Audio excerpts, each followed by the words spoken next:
man also recognizes that his wife is a co-equal, and that her submission is not something, God does not say, husbands, make your wife submit.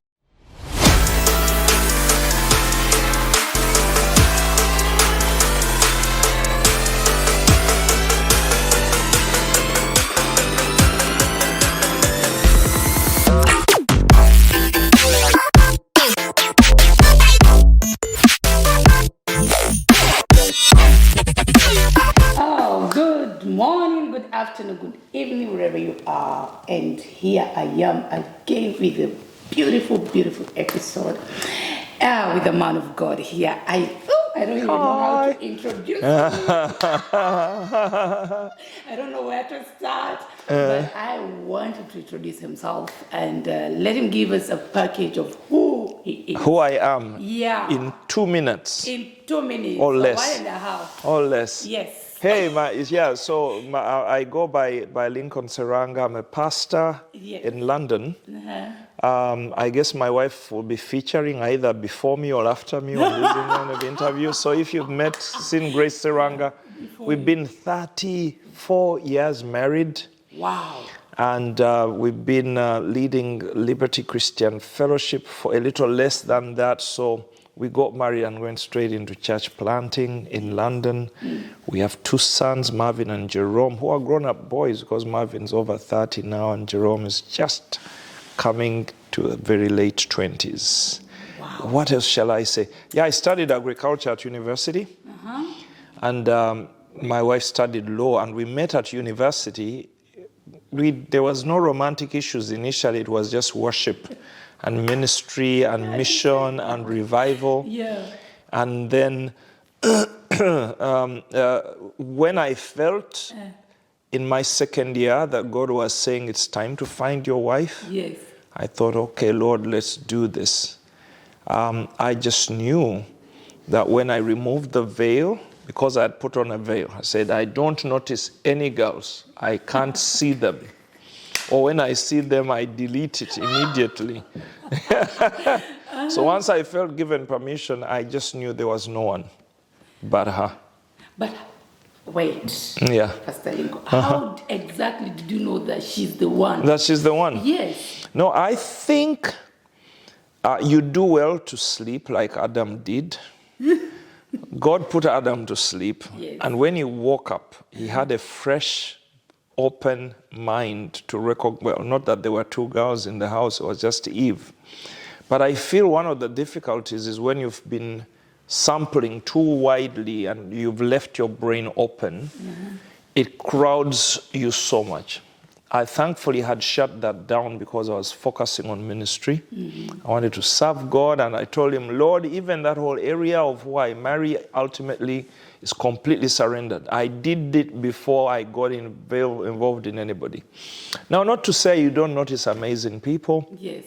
beautiful people, and that you don't have close friendships. Those things happen, but I knew for me, timing is critical. So timing is one of the most important things, because if you are driving on a route and somebody says, drive down this route, and after 2 miles turn left, if you turn left after 1 mile, you will go wrong. So the timing is an issue, because at the time that you wake up to say, Lord, show me my wife, the landscape may have changed. You may be in Kenya, whereas before you were in Uganda. You know what I mean? So timing. For me, one of the critical points was the moment of my awakening to feel now is the time to find my wife. It is just something that came from my spirit man, because I had put this matter before God. It was not in my soul man. That's an important thing to realize.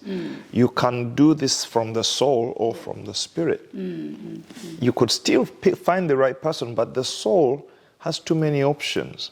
The spirit, especially for a born-again child of God, is directed by God.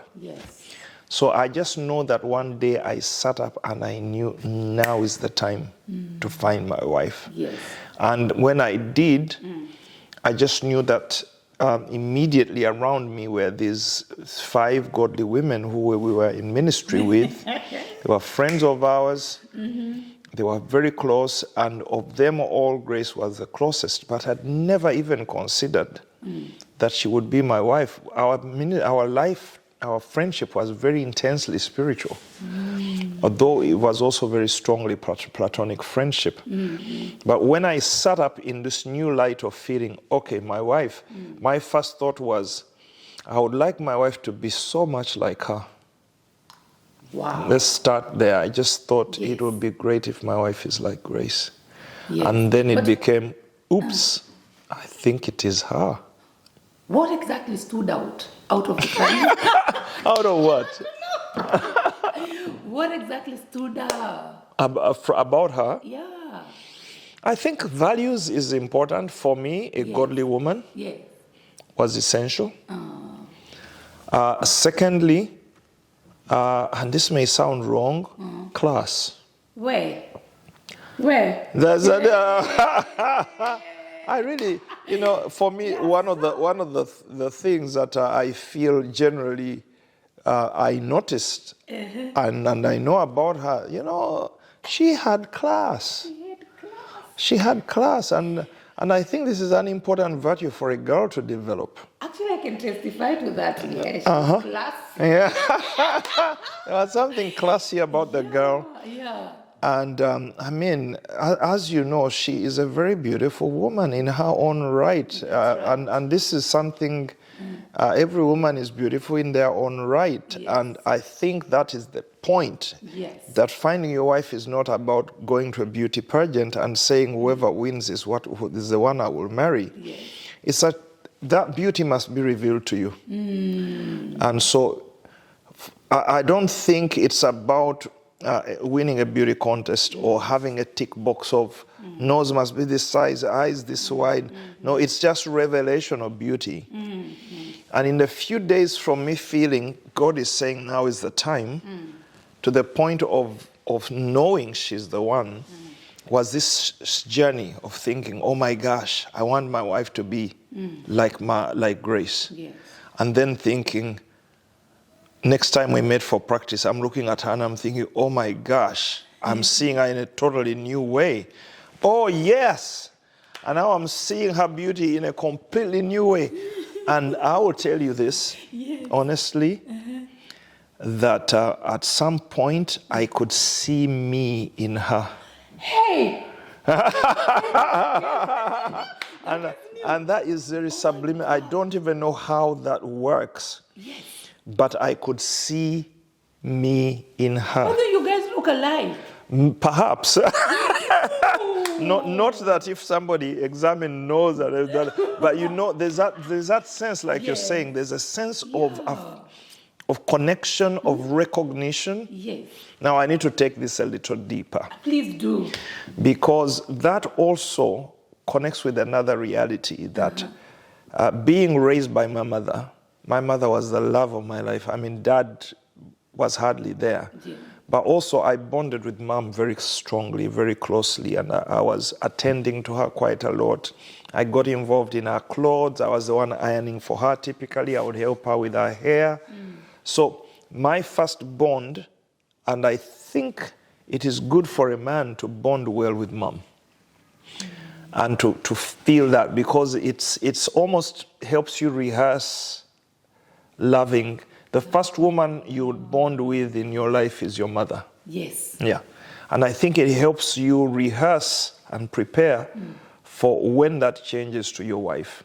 Now, one of the other interesting realities is I felt like my wife was a continuation of my mother. Oh my God. And that may just be me again. I just felt, when I saw her, I felt me. Yes. And when I saw her, I felt my mom. Those were two key signals in my spirit. That's a big revelation. Oh my God. Yeah, so Oh my God. I don't know what everybody else feels, but she literally, when I saw her, I would see flashes of me, flashes of my mom. Oh. Yeah, and so not my mom in any other way of being smothered or mothered, but in terms of that steadfast, covenantal, intimate relationship Yes. with a female. Yes. It's first authenticated by my mother's love. So I really do pray for people for whom their maternal relationship was sabotaged or was aggressive, because then you lose that compass. And I feel like it's harder for you to recognize your wife because you did not bond with mother. Oh my God. That's what I feel. That's I believe that. And I don't know, we had one sister, we were 4 boys and 1 girl. Didn't really have a chance to bond intimately with our sister because she was being sent around to all aunties' holidays. And so I can't say, I would love to say that the next one you bond with is your sister. I didn't have that. But I feel like knowing my mother well enough emotionally helped compass me for the moment of picking my wife. And it is true for women, isn't it true? That girls tend to marry after their fathers.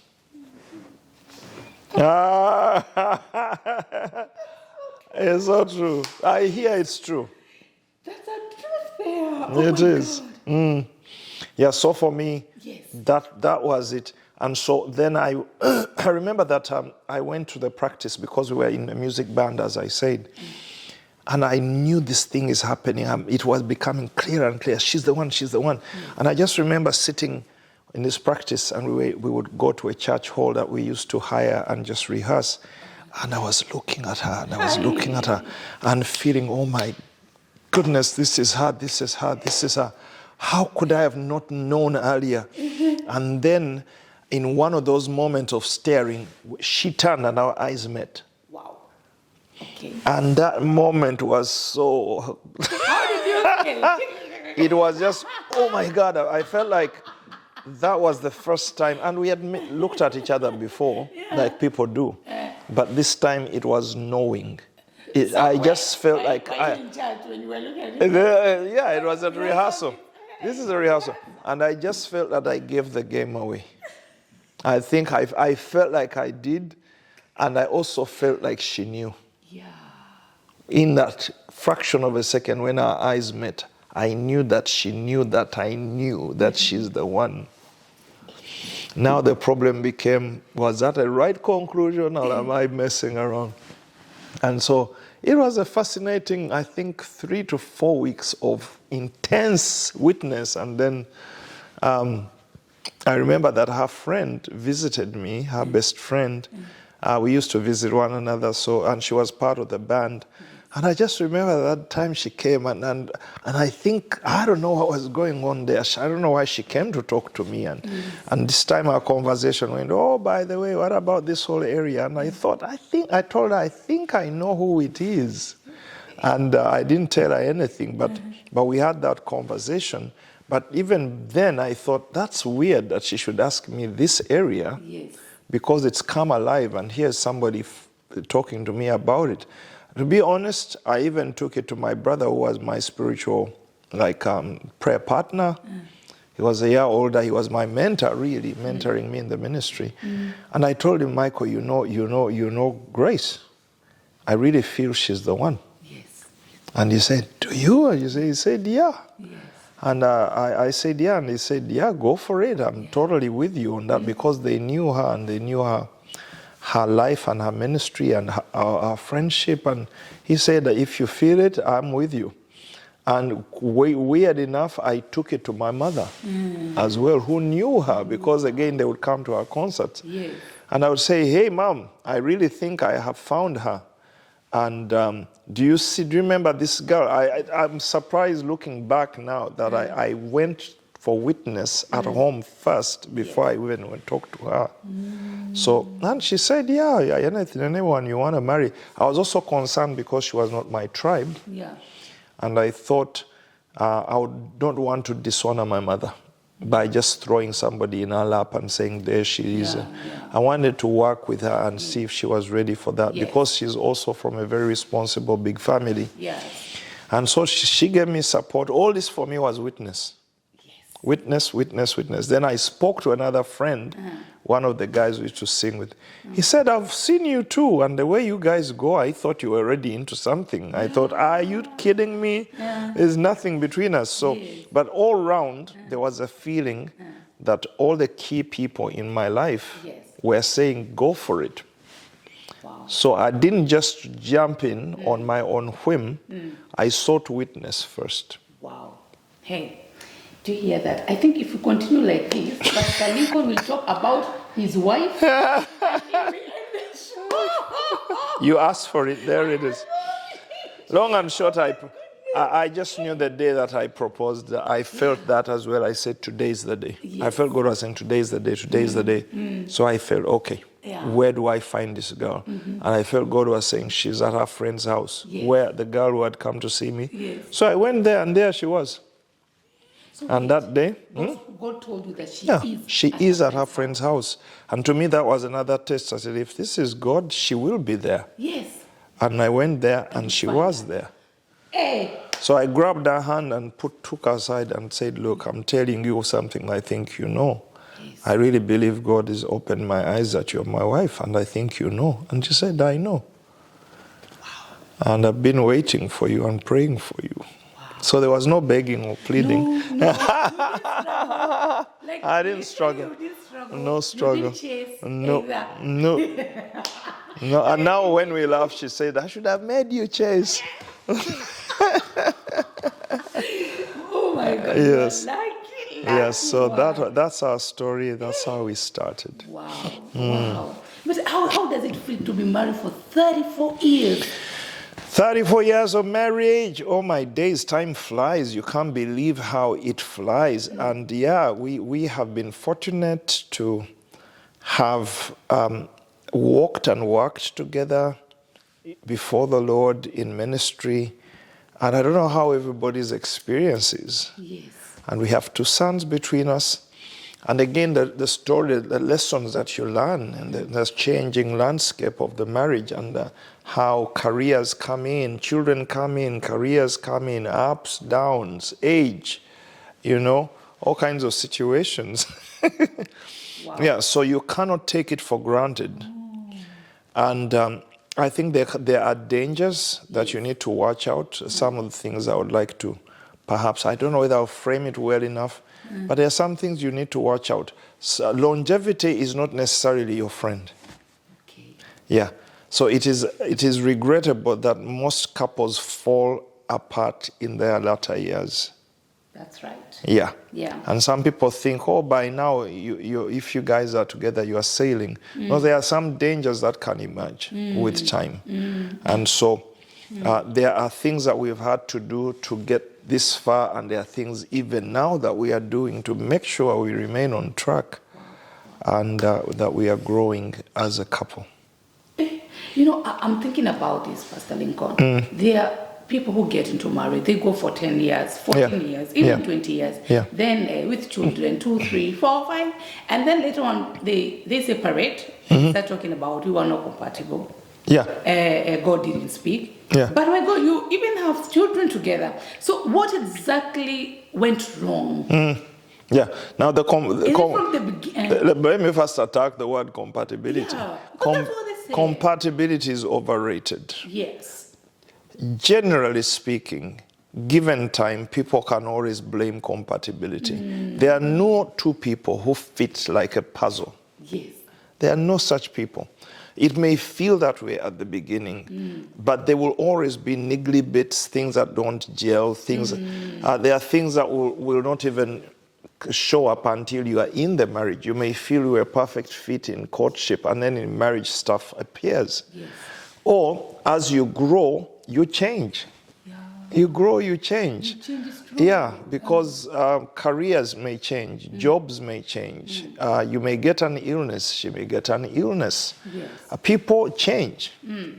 Your children come in, there are changes. Yes. Finances change, and you need to make adjustments. So compatibility is not necessarily sustainable as a concept throughout the projectile of the marriage. You can be more compatible at one point and less compatible at another. You can have ups and downs, and you can have crisis issues. Things change. You need to manage that to remain compatible. Yeah. But compatibility is overrated generally. And what's weird psychologically is when people fall out they cannot retrospectively see that they were head over heels in love at the beginning.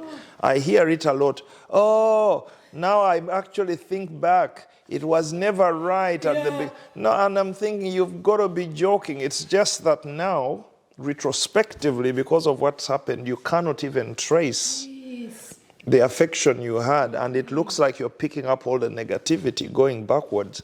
But this thing was real. It just cannot be taken for granted. You've got to grow with the marriage. You've got to actually realize that you can come to a point of crisis over issues that you have not resolved. And so they sit around in the marriage.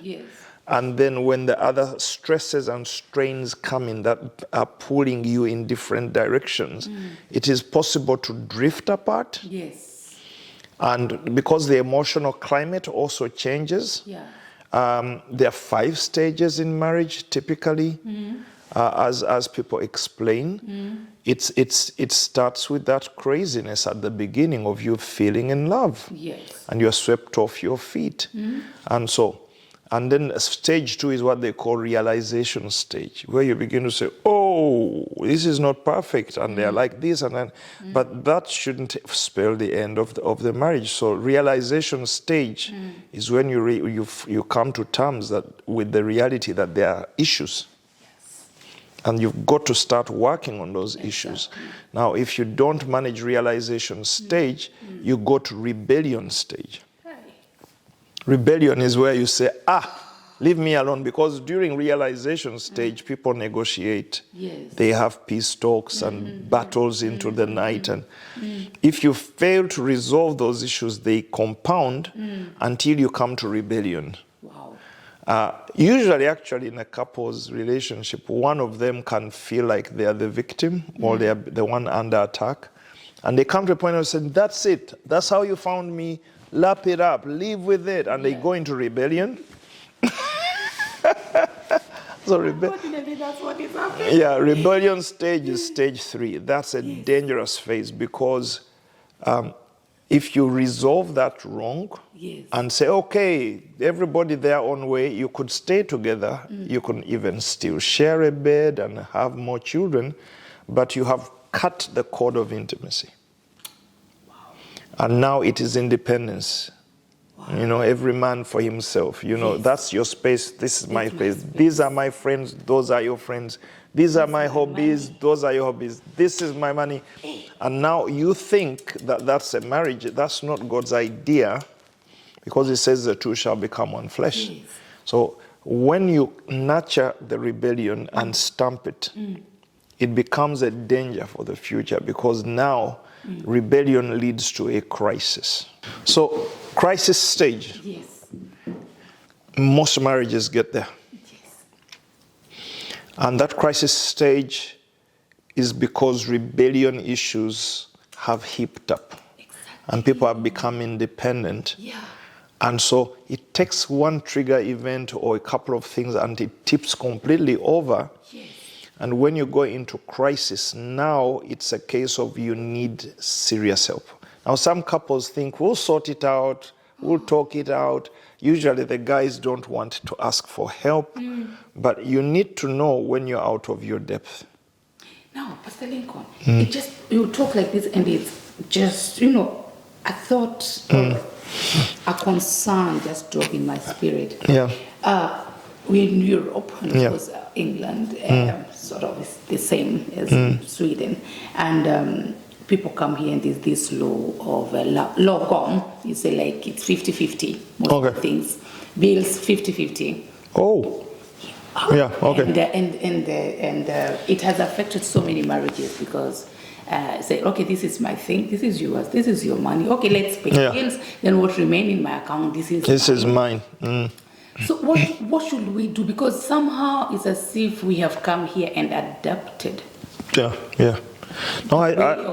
we need to understand that, especially unless you are not a believer, but even non-believers will tell you, the truth is, your marriage vows at the altar include the phrase, with my body I honor you, all my earthly possessions I give to you.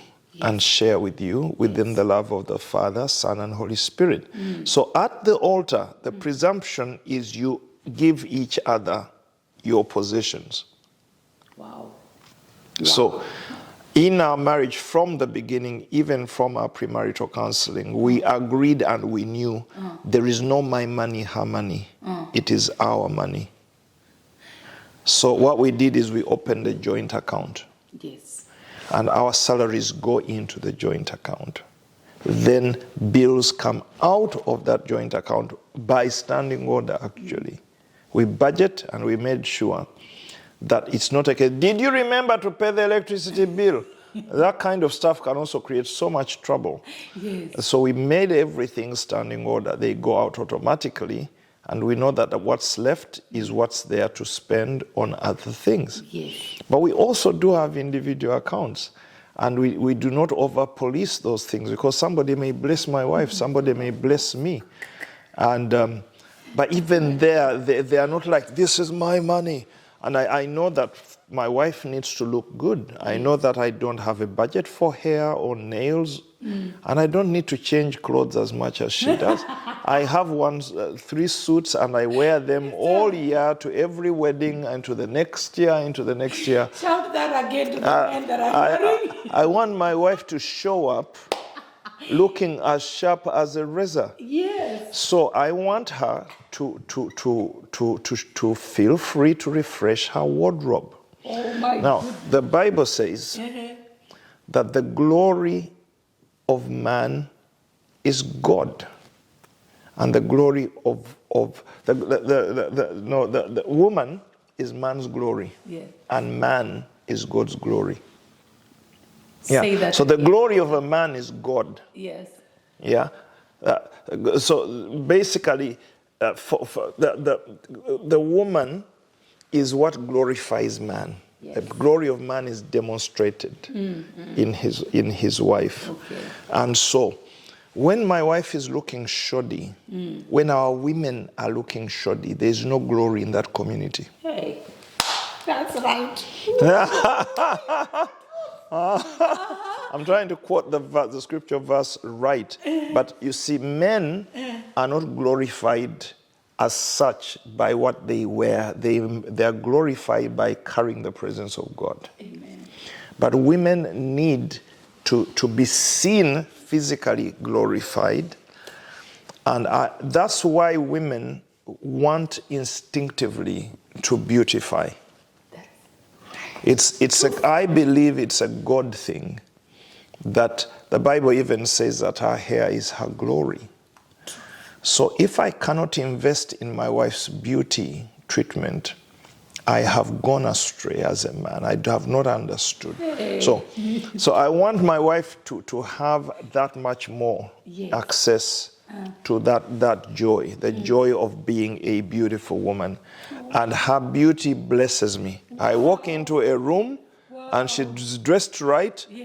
That takes care of the whole picture. If she's looking shoddy and depressed, that impacts on me. It means I'm not ministering to her. Presenting. The Bible says we must wash her with the washing of water with the word. Husbands, love your wife as Christ loved the church and gave himself for her. Washing her with the water of the word. Presenting her to himself without a spot or a blemish. So for me, I just feel I need my wife to be presented as spotless and blameless and blemishless.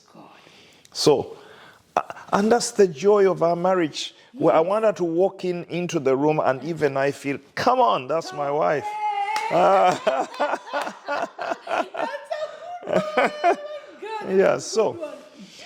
So our finances have always been governed like that. I want her to feel that she can look after herself. So her budget for clothing needs to be bigger than mine.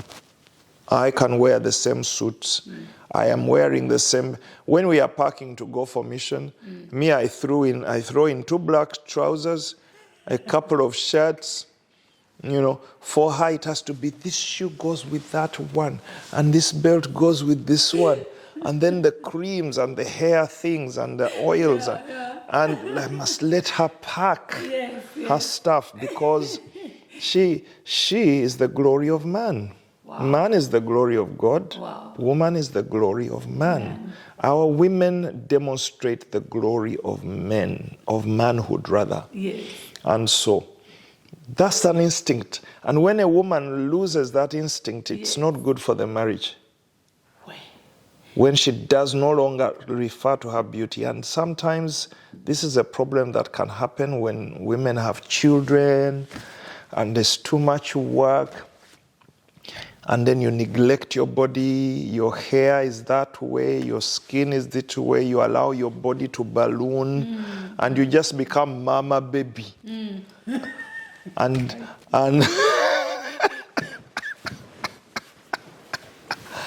and then it's like the guy then is bored because you've lost your beauty. And when you look at the 5 needs of men versus the 5 needs of women, for men, an attractive spouse is quite a big deal. Yes. Though it's true for women as well. Women want an attractive spouse. But when the 10 needs of couples were listed, weirdly, men chose 5 and women chose 5, and there was no overlap. And in the group of the things that are important to men, one of them is an attractive spouse. Yeah. So you invest in it, but also the wife needs to watch that she does not say, after all, he married me, what can he do? Then you surrender your body to all kinds of weirdness and you don't look after yourself. And the guy looks at you and just feel, this one is just a mama baby. She's no longer my wife. But maybe this kind of a man should motivate the wife, yeah? Yeah. Okay, all for training activity. Yes. Yeah. Yeah. It happens, and sometimes when we meet up with this kind of people and we talk about this stuff, as you're saying, it's the truth. You feel neglected. You have children. Yeah. A lot of housework. Like here, you don't have house girls, and maybe you have like 3, 4 kids. At the same time, you're working. Exactly. You don't have time for yourself. But I think that is why I cook. That's why I cook, especially here in Europe. Yes. Because we copy and paste these things. Yes. And we fail to recognize that what we are doing is uninformed. In the context of third world countries, housemaids, cooks can be hired in. They do your work for you. They do a lot of work for you, cooking and cleaning. Now, when I'm in the West, we are in the house with my wife and our children. And now we want 2 incomes because in London, you can't live on 1 income. No, so we both get up and go to work. Yes. Now, why is it that when it comes to all the work at home, it is hers and I'm sitting watching Netflix? It is not right. It's not right. So you can work together according to your giftedness or your passions, because for me, typically, I don't mind, initially I wouldn't mind cleaning up, as in cleaning the house, doing the laundry. I can do dishes. She can cook perhaps more instinctively than me because girls tend to be raised cooking. But a point came, we had somebody thankfully living with us who would do most of our cooking. But a point came when she left. And the two of us, I know that my wife has a more crazy day than I do. And when that person left, I had to return to the kitchen more than before. Yes. And we divide work. Our sons do work, I do work, but I realized my wife, by the time she's done, I don't want her to worry, so I help. I will do some cooking. I will do cleaning. I will do laundry. Wow. And into this? we share the work. Because why should we be both 9-to-5ers and then she does all the work with everything? Even with the babies, we would share the work. Yes. I change the diaper, she changes the diaper. I do laundry, she does laundry. We are a team. Yeah. And our children are raised on that principle. as well to pull their weight and help. Now, of course, now our son, our eldest son, doesn't really do well in the kitchen. And so we've realized we don't like his food. Won't let him not watch this, but okay. We don't like his food too much. So he does cook once in a while, bless him.